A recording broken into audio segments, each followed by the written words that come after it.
then hey guys, this is going to be putting the motherboard back in. What have I got here? Asus, what the hell? Okay, yeah, I've got an Asus M4A87TD Evo. Yeah, basically it's going to be showing you how to put a generic motherboard into your case. Last video was of course taking everything out. This is going to be putting stuff back in, or the start of putting stuff back in I should say. There should be more to follow. Okay, so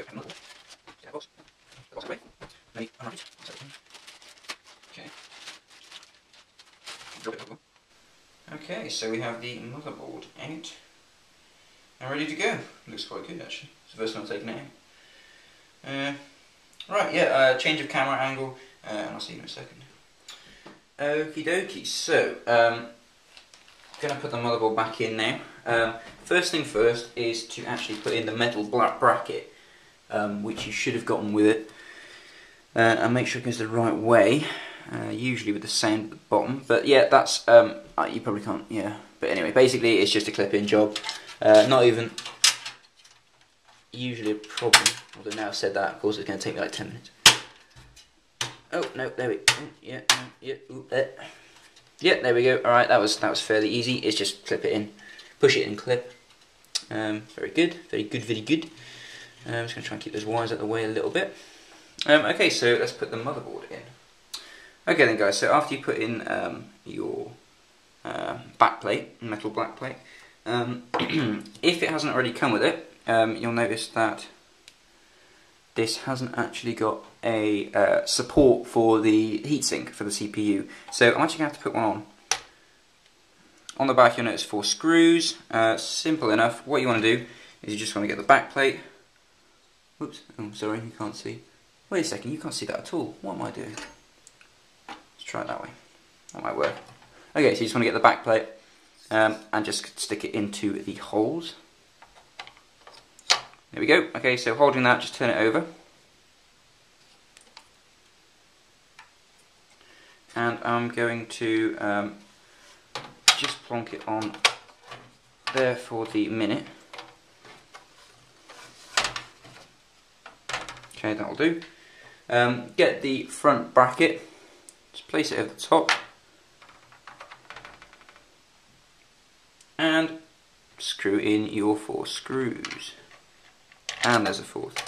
No need to like tighten these to, you know, they're never going to come undone again. Yeah, it's just, you know, real basic. Just enough. Oh, there goes my phone. I don't even know what I'm saying. Just. Okay, so now you want to slot this in. Make sure it goes into the back plate in the right places.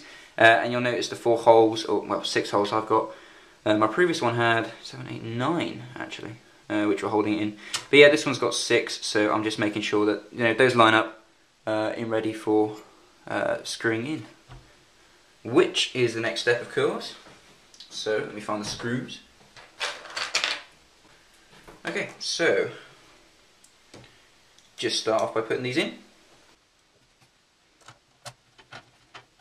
Again, no need to you know, tighten them to ridiculous levels. Just want it to hold it in place. Go do that actually. Find it, yeah. Move my hands around. It kind of, yeah, it kind of holds it in place. Oops, okay, easy move. So in screw. There we go.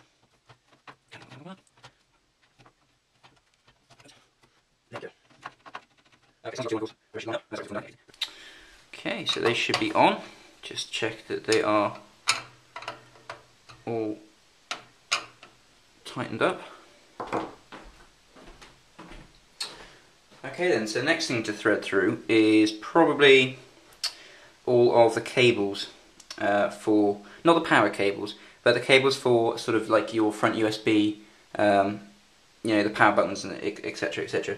You want to find these on your motherboard, possibly by looking in the instruction manual. That'd probably be the easiest. And there we go.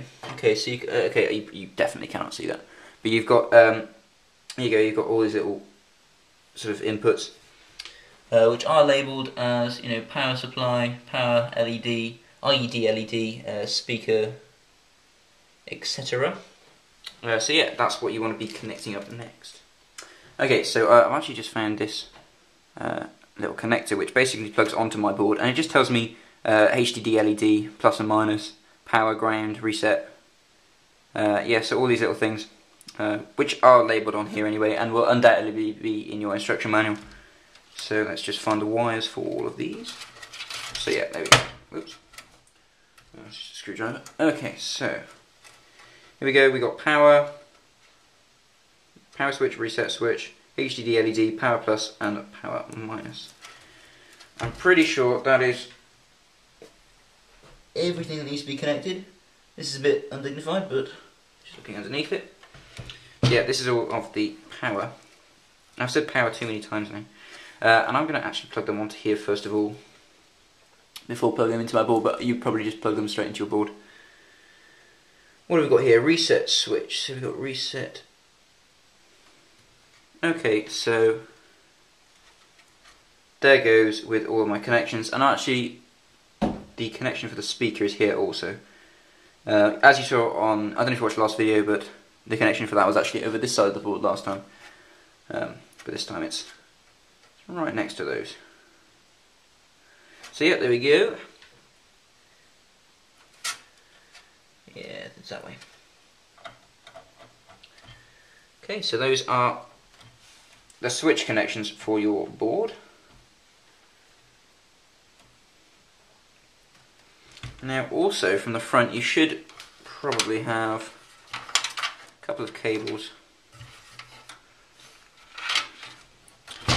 Probably audio cables and USB cables. What have we got here? HD audio and USB.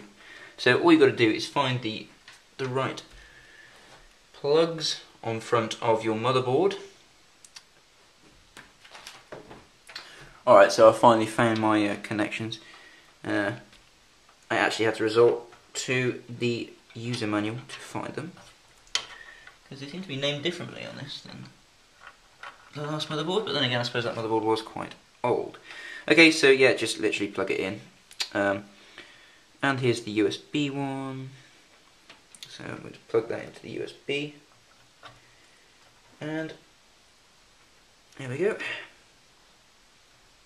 Just make sure it's firmly in, but you know, don't push too hard or anything.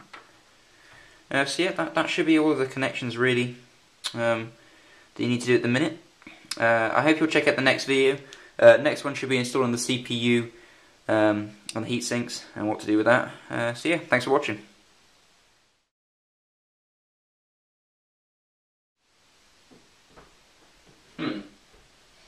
This is not good.